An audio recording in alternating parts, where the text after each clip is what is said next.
જય માતાજી। આજે હું બનાવીશ ચટણી પૂરી। તો તેના માટેની સામગ્રી જોઈ લઈએ।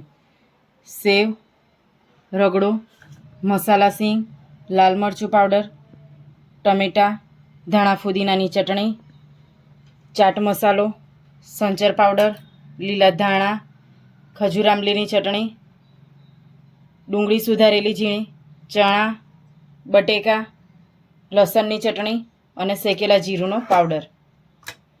તો હવે આપણે બનાવીશું ચટણી પૂરી। તેના માટે મેં એક બટેકું લીધું છે, ચણા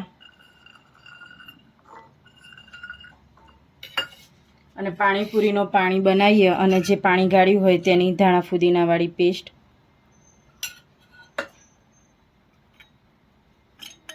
સહેજ લાલ મરચું પાવડર તીખાસ માટે, શેકેલા જીરાનો ભૂક્કો, ચાટ મસાલો, સંચર પાવડર, લીલા ધાણા, થોડી ડુંગળી।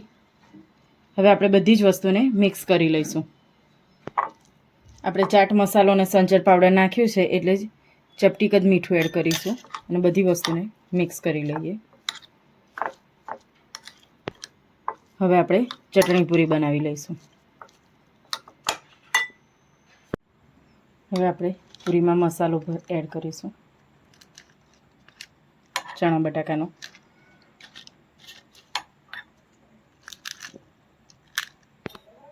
બધી જ પૂરીમાં મસાલો એડ થઈ ગયો છે। હવે તેમાં રગડો એડ કરીશું।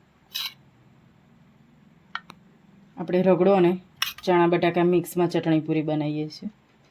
તમે એકલા મસાલો અને એકલા રગડામાં પણ બનાવી શકો છો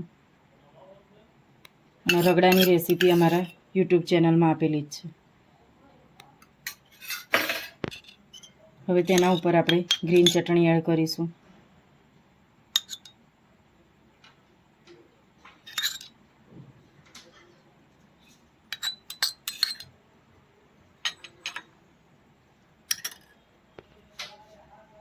પછી તેના ઉપર ડુંગળી, હવે લસણની ચટણી એડ કરીશું,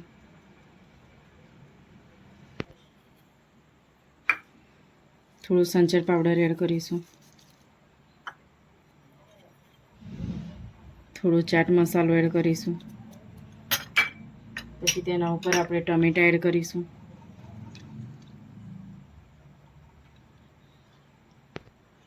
હવે ખજૂર આંબલીની ચટણી,